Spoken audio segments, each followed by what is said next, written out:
सवाल आ गया इस पे, can a charge of 8 into 10 to the power 18 coulomb be given to a body? क्या किसी बॉडी को इतना पॉजिटिव चार्ज दिया जा सकता है? अरे वाह, चार्ज में कंडीशन है, कुछ भी अलूल जलूल चार्ज बॉडी एक्सेप्ट नहीं करेगी। क्या इतना चार्ज बॉडी को दे सकते हैं? चलो चेक करें। Q is equals to n e, Q की value 8 into 10 to the power 18 coulomb, n नहीं पता, E 1.6 into 10 to the power minus 19 coulomb. बोलो सही है? इसको 8 इंटू 10 पावर 18, चलो 18 रह देते हैं, माइनस 18 कर लो, चलो ठीक है, कोई दिक्कत नहीं है, सभी सही आएगा। अच्छा यहां से जरा n की वैल्यू निकालते हैं। सैंपल क्वेश्चन है, n की वैल्यू है 8 into 10 to the power minus 18 upon 1.6 into 10 to the power minus 19। n की वैल्यू निकाल रहे हैं, ठीक है, मैंने इस चार्ज को चेंज कर दिया, 10 पावर माइनस 18 कर दिया, किसी में भी चेक कर सकते हो, कोई दिक्कत नहीं है, अभी सैंपल सवाल है। अच्छा ये ऊपर जाएगा, n इज इक्वल टू, यहां कर लूं, n is equal to 8 upon 1.6, 10 की पावर माइनस 19, ऊपर जाके प्लस 19, तो ये बचेगा 10। बोलो हाँ या ना, ये ऊपर गया, बोलो प्लस 19, 18 माइनस 18 इज 10। 1.6 से 8 को काटो तो 5 गुने में कट जाएगा, 5 6 33 गया हासिल, 5 1 5 3 8, वाह वाह वाह वाह वाह, यानी n की वैल्यू 50 आई। क्या n की वैल्यू इंटीजर है? यस सर, तो ये चार्ज दिया जा सकता है। यही तो कंडीशन थी कि n should be N integer. इसको अगर तुम आराम से समझो तो मतलब 50 इलेक्ट्रॉन का खेल है। कैसा चार्ज चाहिए? पॉजिटिव। यानी अगर इस बॉडी से 50 इलेक्ट्रॉन खींच के निकाल लिए जाएं तो इसके ऊपर इतना पॉजिटिव चार्ज आ जाएगा। अब मान लो यही n की वैल्यू आ जाती 49.8, मतलब 49.8 इलेक्ट्रॉन, खेल खराब, n शुड कम आउट। तो अगर आपसे कभी भी सवाल आता है कि क्या इतना चार्ज दिया जा सकता है, क्या इतना चार्ज ट्रांसफर कर सकते हैं, तो आप ये इक्वेशन यूज कर लो। q की जगह जो चार्ज दिया है वो डाल दो, e की जगह 1.6 10 की पावर माइनस 19 डाल दो। अगर n निकल के इंटीजर आता है, 50 आए, 40 आए, 400 आए, 4000 आए, अगर इंटीजर आता है तो आंसर होगा यस, और अगर इंटीजर नहीं आता तो आंसर नो। फीलिंग भी समझा दी मैंने, फील दे दिया, इंटीजर का मतलब कि 50 इलेक्ट्रॉन निकालने हैं, जो कि पॉसिबल है। टिंग टिंग टिंग टिंग, क्वांटाइजेशन ऑफ चार्ज क्लियर हो गया आपको, समझ में आ गया क्वांटाइजेशन ऑफ चार्ज, समझ में आया क्या?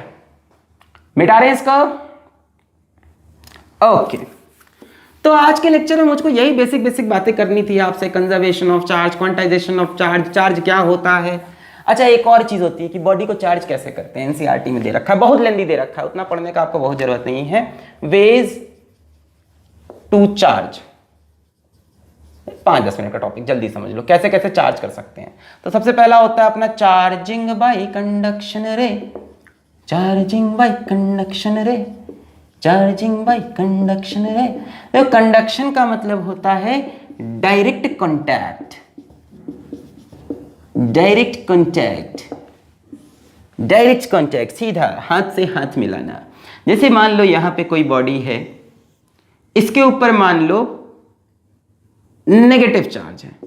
अच्छा नेगेटिव चार्ज का मतलब नेगेटिव चार्ज का मतलब इसके पास एक्सेस ऑफ इलेक्ट्रॉन है। क्या है? Excess of electron. यहां आप लेके आए एक अनचार्ज्ड बॉडी, अनचार्ज मतलब न्यूट्रल। अच्छा एक बात बताओ, न्यूट्रल बॉडी में कितने इलेक्ट्रॉन होते हैं? 0। न्यूट्रल बॉडी में कोई इलेक्ट्रॉन हट, न्यूट्रल बॉडी में 0 इलेक्ट्रॉन। न्यूट्रल बॉडी में जितने इलेक्ट्रॉन उतने प्रोटॉन। अरे एटम एटॉमिक स्ट्रक्चर पढ़ा है कि ऐसे ही चले आए? अरे किसी की भी बात कर लो, अपन किसी भी एटम की बात कर लें आपसे, मान लो हाइड्रोजन की बात कर लें, सबसे पहला एटम तो एक प्रोटॉन एक इलेक्ट्रॉन। अपन किसी भी एटम को, न्यूट्रल एटम कोई भी उठा लो, तुम्हारा जो मन करे, अरे जो मन करे, सोडियम उठा लिया तो सोडियम के पास 11 प्रोटॉन 11 इलेक्ट्रॉन। तो जब भी कोई चीज न्यूट्रल है, कुछ भी उठा लो, तुम्हारा जो मन करे यार, जो भी एटम तुम एटॉमिक स्ट्रक्चर से उठा लो, उसके पास जितने प्रोटॉन उतने इलेक्ट्रॉन, तो इसके पास जितने प्रोटॉन उतने इलेक्ट्रॉन। अनचार्ज, समझ में आ गया? अच्छा ये अनचार्ज बॉडी हम लेके आए, इसको हमने इसके साथ टच कराया,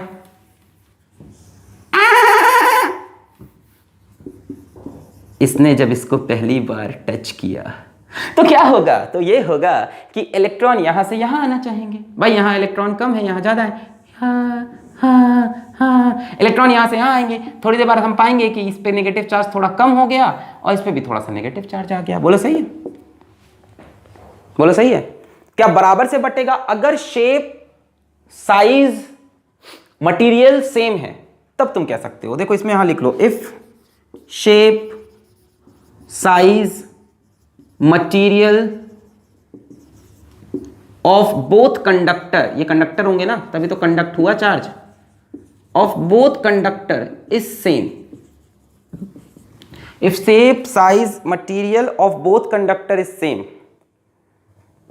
अगर एकदम सेम होगा तब मान लो इस पे चार्ज पहले Q था, इस पे चार्ज मान लो 0 था, ठीक है, और टच कराया आपने, टच कराया, जरा जरा touch me touch me touch me, और टच करा के दोनों को फिर से अलग अलग रख दिया, तो बच्चों इस पे चार्ज होगा Q/2, इस पे भी Q/2।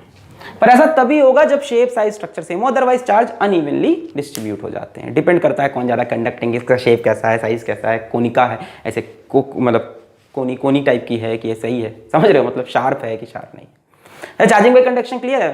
तो इस चीज को हमने कैसा चार्ज कर लिया, नेगेटिव। पॉजिटिव चार्ज करना हो तो कोई पॉजिटिव चार्ज बॉडी से इसको टच करा दें तो पॉजिटिव चार्ज हो जाएगा। क्लियर। अच्छा, दूसरा होता है अपना चार्जिंग बाई इंडक्शन।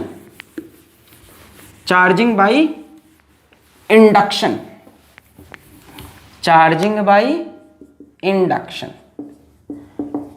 इंडक्शन बोले तो बिना छुए, विदाउट कांटेक्ट, आंखों ही आंखों में इशारा हो गया, अरे बैठ बैठ जीने का सहारा हो गया। कैसे करेंगे, मान लो ये बॉडी है ए, इसे हमें करना है, मान लो इसे हमें पॉजिटिव चार्ज करना है। कैसा करना है, पॉजिटिव चार्ज। तो आप यहां पे एक बॉडी लेके आओ जिसके ऊपर नेगेटिव चार्ज हो, और इसको टच मत कराओ, बस पास में लाओ ऐसे। अब इस बॉडी के अंदर क्या एटम्स होंगे, बिल्कुल होंगे। क्या उन एटम्स के आउटर शेल में इलेक्ट्रॉन होंगे, बिल्कुल होंगे। तो इस बॉडी के अंदर अगर ये बॉडी है और ये न्यूट्रल है, कैसी है अभी न्यूट्रल है, ठीक है, अभी न्यूट्रल है। अब ये पास आया, इसके ये पास आएगा तो क्या कहेगा, इसके सारे नेगेटिव चार्जेस को कहेगा कि तुम हमसे दूर चलो। मान लो इस बॉडी को और पास ले आए ऐसे, अब इसके अंदर के इलेक्ट्रॉन को ये नफरत भरी निगाहों से ऐसे उधर भेजेगा नहीं, तो इसके अंदर के नेगेटिव चार्जेस इस तरफ थोड़े से आएंगे और थोड़े से पॉजिटिव चार्ज इस तरफ आ जाएंगे। इसको हम कहते हैं किसी चीज का पोलराइज होना। आगे पढ़ना है हमको ये चीज, डाइलेक्ट्रिक में हम पढ़ेंगे, किसमें, डाइलेक्ट्रिक में आगे पढ़ेंगे। पोलराइज होना, इसको लेके आइए, पोलराइज हो गया, नेगेटिव चार्ज थोड़े दूर भाग गए और जितने, अब यहाँ पे नेगेटिव चार्ज कम हो गया इस तरफ, तो पॉजिटिव। पॉजिटिव कहीं नहीं आता, पॉजिटिव कहीं नहीं जाता, सारा खेल तो इलेक्ट्रॉन करता है भाई। प्रोटॉन तो बहुत हैवी होता है ना यार। Mass of electron is 9.1 into 10⁻³ kg, सबको पता होगा। और मास ऑफ प्रोटॉन की बात करोगे तो ये तो बहुत ज्यादा होता है, इसको 1 AMU बोलते हैं, है ना। कितना जाता है ये, 1.672 इंटू 10⁻27 kg। इससे देखो तो करीब करीब 1083 ऐसे होता है ना, 1000 गुना बड़ा है कम से कम प्रोटॉन। तो प्रोटॉन नहीं मूव किया, इलेक्ट्रॉन उधर चले गए, अपने आप इधर पॉजिटिव चार्ज दिखने लगा, यहाँ इलेक्ट्रॉन कम हो गए। अब बोलोगे सर ये चार्ज कहाँ है, ये अभी चार्ज है, अभी ये पोलराइज है बट अभी भी न्यूट्रल है।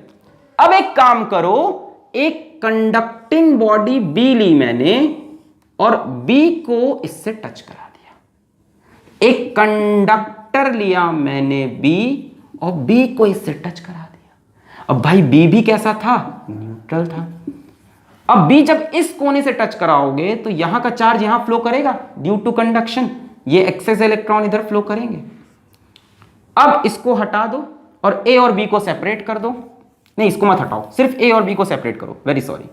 अब A और B को सेपरेट कर दो, ये A ये B, तो A के ऊपर रह जाएगा पॉजिटिव चार्ज, B पे आ जाएगा नेगेटिव चार्ज। यहां पे इसको बना के रखा था ताकि ये नेगेटिव चार्ज को रिपेल करता रहे और पॉजिटिव को पकड़ा रहे। इन दोनों को तुमने क्या कर दिया, सेपरेट। कहानी समझ में आई। किसी बॉडी को पॉजिटिव चार्ज करना है तो क्या करो, एक नेगेटिव चार्ज बॉडी को लेके आओ, वो क्या करेगा, इसके नेगेटिव चार्ज को रिपेल करके एक कोने में कर देगा, पॉजिटिव इधर आ जाएंगे अपने आप। ए नेगेटिव को देख के ले ले ले ले ले ले ले ले ले, और हम बोलेंगे ये क्या हो गया, पोलराइज, पर अभी भी ये क्या है, न्यूट्रल है। फिर हमने कहा यार एक काम करते हैं, इसके नेगेटिव चार्जेस को कहीं हम दान दे देते हैं। तो हम एक बी कंडक्टर लाए, लाके जैसे पुचुक से चिपका दिया। चिपकते ही इसने कहा लाओ सारे इलेक्ट्रॉन इधर लाओ, और इसको हम पकड़े रहे, इनको हम सेपरेट करने लगे। इसको पकड़े रहे तो नेगेटिव चार्ज को रिपेल करता रहा, पॉजिटिव को पकड़ा रहा। थोड़ी देर बाद ए पॉजिटिव चार्ज हो गया, बी नेगेटिव चार्ज हो गया। This is the way to charge a body by induction. अगर मैं आपसे पूछूं कि ए को नेगेटिव चार्ज कैसे करोगे, तो यहां पे तुम क्या लेके आओगे, पॉजिटिव चार्ज।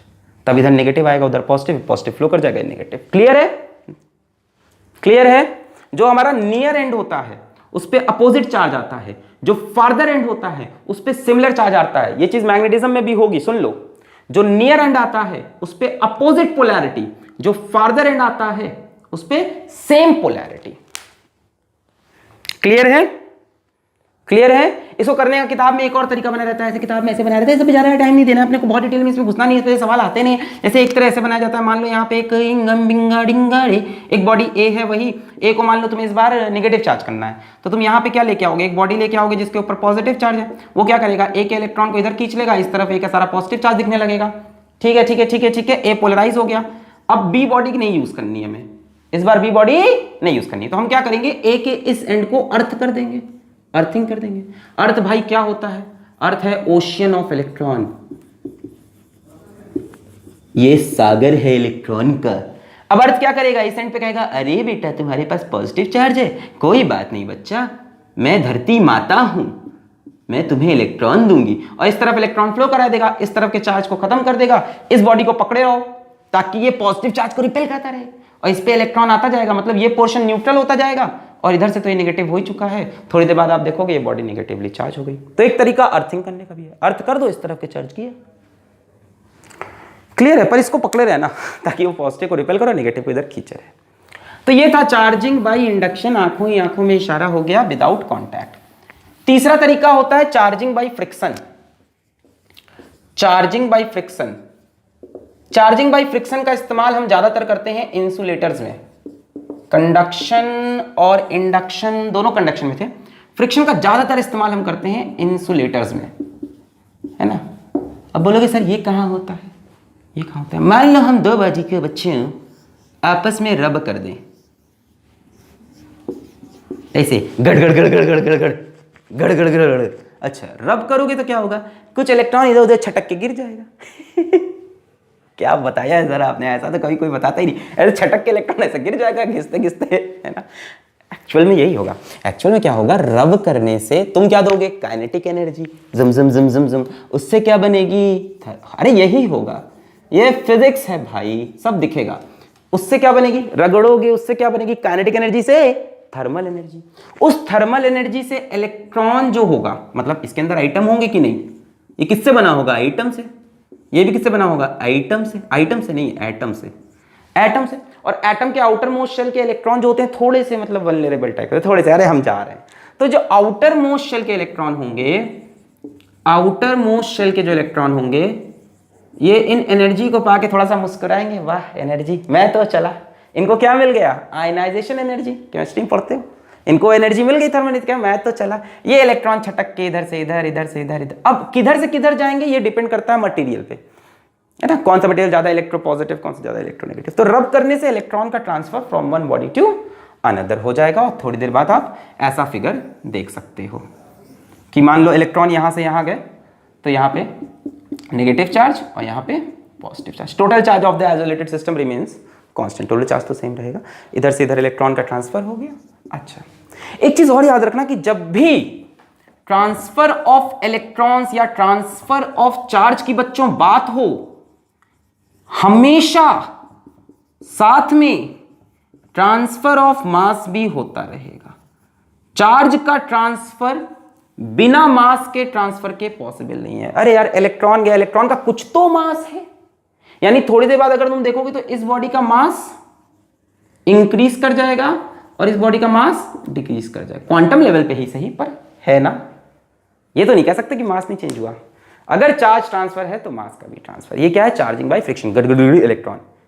अरे जैसे वो नहीं करते थे हम लोग बचपन में, वो कि स्कूल में जाते थे, वो प्लास्टिक वाली स्केल लेते थे, उसको ऐसे रखते थे बाल के ऊपर, ये है बाल, इस बाल के ऊपर, हाँ हाँ बाल हैं अभी, इस बाल के ऊपर रगड़ते थे, फिर ऐसे करके ऐसे हम लोग वो कागज के पीसेस खच खच खच चिपकने लगते थे, क्या था, फ्रिक्शन। हम जब रगड़ते तो क्या होता था, इलेक्ट्रॉन का ट्रांसफर इधर उधर होता था, इसके ऊपर चार्ज आता था। अब ये प्लास्टिक के पेपर को इंडक्शन से चार्ज करता था, ऐसे प्लास्टिक पेपर जो कोना इसके अपोजिट चार्ज पकड़ता था वो इससे आके चिपक जाता था, और चिपकते कंडक्शन। पूरी लंबी कहानी है बट ओवरऑल तो यही हो रहा है। जैसे वो नहीं होता था कि गुब्बारे को मैं ऐसे दीवार पे रब करके चिपका देते थे, ऐसे बाल पे ऐसे रब किया, फिर ऐसे दीवार पे रख देते, चिपक जाता था, वो क्या था, चार्जिंग बाय फ्रिक्शन। तो these are the methods to charge a body. आज के लेक्चर में इतना ही। अगला टॉपिक बहुत ही इंटरेस्टिंग जो कि है कूलम्स लॉ, जो कि हम पढ़ेंगे अगले लेक्चर में, वहां से आएंगे अच्छे अच्छे सवाल कूलम्स लॉ के।